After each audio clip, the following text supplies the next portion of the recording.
अल्लज़ीना अहत्ता मिनहुम सुम्मा यनकुज़ूना अहदहुम फी कुल्ली मर्रती वहुम ला यत्तकून। आज की मेरी वीडियो ईरान के हवाले से कुरान मजीद की सूरह अनफाल की इसी आयत नंबर 56 की नजर है।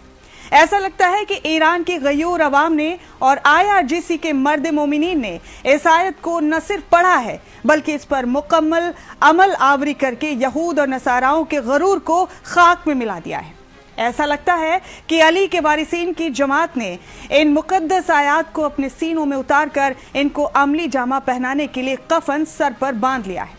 कुरान शरीफ की इस आयत में अल्लाह रब्बुल इज्जत ने मुआहदा यानी सीज फायर तोड़ने वालों के खिलाफ सख्त अल्फाज में फरमाया है कि जिन लोगों ने तुमसे सुलह का अहद किया फिर वो बार बार अपने अहद यानी वादे को तोड़ डालते हैं और खुदा का बिल्कुल भी खौफ नहीं खाते हो, अगर तुम उनको लड़ाई में पाओ तो उन्हें ऐसी सजा दो कि जो उनकी पसे पुश्त में हो, यानी जो लोग उनके पीछे से बैकअप में मदद दे रहे हो वो भी उनकी हालत देखकर भाग जाएं। हर बार की तरह इस मर्तबा भी यहूदियों यानी जुल्म के सुल्तान नेतन्याहू ने लेबनान पर और इस जालिम के हौसलों को पर देने वाले बदजुबान ट्रंप ने केशम जजीरा पर कायराना हमला करके अहद यानी सीज फायर तोड़ने की गुस्ताखी की है। IRGC के जवानों ने भी अल्लाह के हुक्म की ताखीर किए बगैर और कज़ा का ख्याल रखते हुए अव्वल वक्त में मुकम्मल सुन्नत तरीके से खुदा के हुक्म पर लब्बैक पढ़ते हुए अल्लाह अकबर की सदाओं के साथ इन मक्कारों के बहरीन,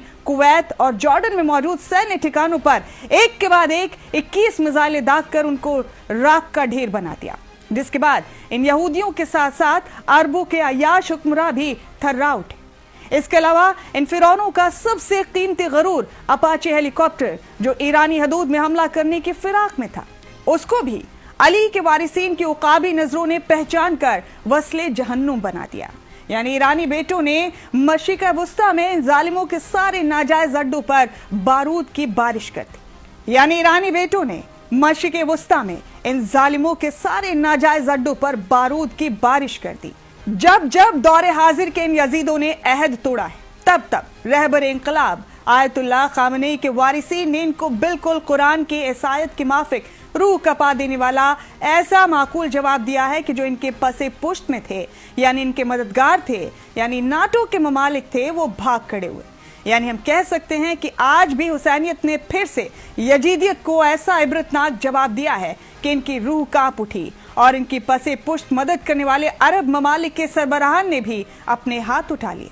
खुदा की कसम अगर शिद्दत से महसूस किया जाए तो इस जंग में बिल्कुल वैसा ही देखने को मिल रहा है जैसा अल्लाह ताला ने कुरान की इस आयत में फरमाया है। यानी यहूदी बार बार अमन का अहद तोड़ रहे हैं और ईरानी आर्मी उनको इन आयतों के माफिक इतना खौफनाक जवाब दे रही है कि उसके खौफ से इन यहूदियों के तमाम इत्तेहाद एक के बाद एक इनका साथ छोड़ रहे हैं। ईरानी बेटों के साथ यकीनन आसमान से रूहानी मदद आ रही है क्योंकि वो अल्लाह और कुरान के बताए हुए रास्ते पर चलकर बेशक कुफ्फार को नेस्तो नाबूद कर रहे हैं। जय हिंद, जय भारत।